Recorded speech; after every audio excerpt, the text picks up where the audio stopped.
Hi Gavin, it's Allan. G'day Alan, it's great to be with you. Certainly the budget, all the messages we're getting is that we're in deep trouble and that we're going to have significant amount of pain if we're going to gain anything. Yes, that's right. The narrative from the government from the last 6 months has been that we are in need of budget repair and that we all need to share the pain. Joe Hockey was saying that we need to cut $300 billion of spending over the next 10 years if we want to achieve their target surplus in 2023-24 of 1% of GDP. So there is a lot to be done, but I guess they need to focus on both increasing tax revenue and also cutting their spending as well, like governments or families need to do with their own budgeting process. It feels so painful, doesn't it, when we're doing our best to balance our family budget and then the government suddenly hits us with something that really gets us right between the eyes.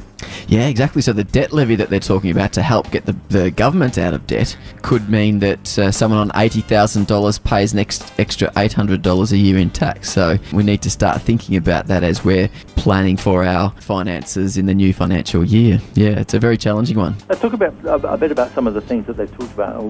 One of the ones is the pension. They're talking about the pension age going up to 70, I believe, which is it's actually the highest in the Western world, isn't it, at 70? Yeah, I think there are some nations that have it up to 69. It might be Germany, I think, that is either 68 or 69. We currently have ours gradually moving up to 67. But I think this is one of the more reasonable, whilst difficult to initiate and difficult for those people that are on the cusp and missing out on the age pension, getting it a year later, or whilst it is difficult in that respect, the age pension age was set back in the early 1900s. So I think it was around 1908 that it was originally established to support people through the 2 or 3 years that they weren't working, before they died. And now we're living so much longer and we're expecting to, be supported. So I think that is one of the more reasonable initiatives and just logical with the life expectancy, but it doesn't mean that it makes it any easier for those that are, on that cusp of missing out on getting the age pension that little bit earlier. It does feel a bit like a commercial back in New Zealand where I was a while ago, which sings, "I'm going to work till I die." It does feel a bit like that, doesn't it? It does feel a bit like that, and that's the concern.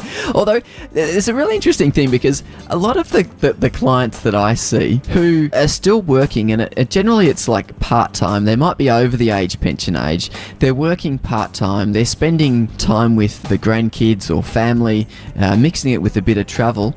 Actually, those people are the ones that seem most excited about life and most engaged in life. So I don't necessarily think it's a bad thing that we do continue some form of employment, well into our 60s and 70s. Definitely the people that I see that are doing that, maybe not in a full-time capacity, but at least in a part-time capacity, are more engaged and enjoying life and mentally stimulated than perhaps those that have gone, to no employment or are less engaged in the community. Yeah, I must admit I had an uncle who retired at 50 and he just didn't do anything. I can remember all my family saying, "Uncle Eric, dear, what does he do with himself all day?" And actually nobody knew what he did with it. He just sort of drifted around and watched TV, I think. It didn't seem to make him very happy, so yeah, maybe you're right. Social security programs are pretty much in the gun though, aren't they? I would imagine that the government is thinking it can cut quite a few of those, or certainly reduce them. Yeah, definitely. So when you're thinking about cutting expenses, welfare is such a large portion of the government's budget. If they can cut that back, and that might be from the age pension, it might be Medicare, pharmaceutical benefit scheme, all those welfare type payments need to be focused on if they're going to get anywhere near cutting the $300 billion that they need over the next 10 years. So I think we can, as usual with this budget process, all the bad news is being leaked and communicated prior to the budget on the 13th of next month. And so they're trying to get all the bad news out, and generally they save some good news for the budget night. But it'll be interesting to see whether there are any sweeteners in the budget when they announce it on Tuesday the 13th. Certainly the debt levy is not going to make people in the upper tax brackets particularly happy, is it? No, so I think they're flagging. So for somebody earning between 80 and 180,000, it's looking like a 1% additional levy. But for those over 180,000, it's looking at being a 2% levy. So the higher income earners are going to end up paying a little bit more. If that goes ahead, it sounds like it is.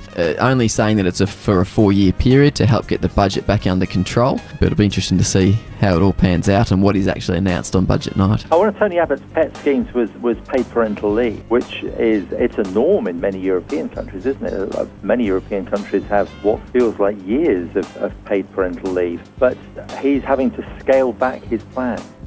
Yeah, they've just announced, I think it's come out through the media, and that they're scaling it back. The maximum amount payable, also the income that it's payable on, from $150,000 to $100,000, and because it's only paid for half a year, so the maximum paid parental leave payout is reducing from $75,000 to $50,000. I guess it's something that can help the perception that it's focusing on those that are wealthy and not focusing on those that at the lower end of the earnings spectrum. So I guess it helps in that respect.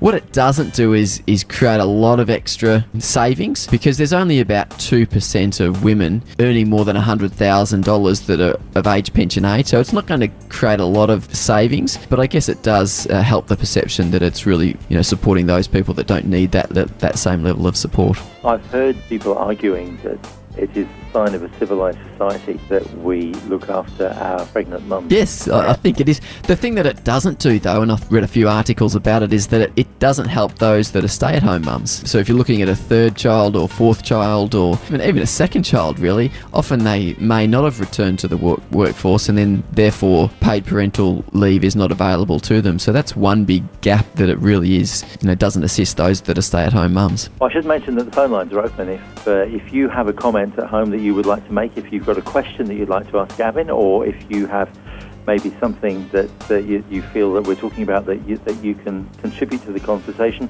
we would love to hear from you. The number, as ever, is 1-800-880-876. 1-800-880-876.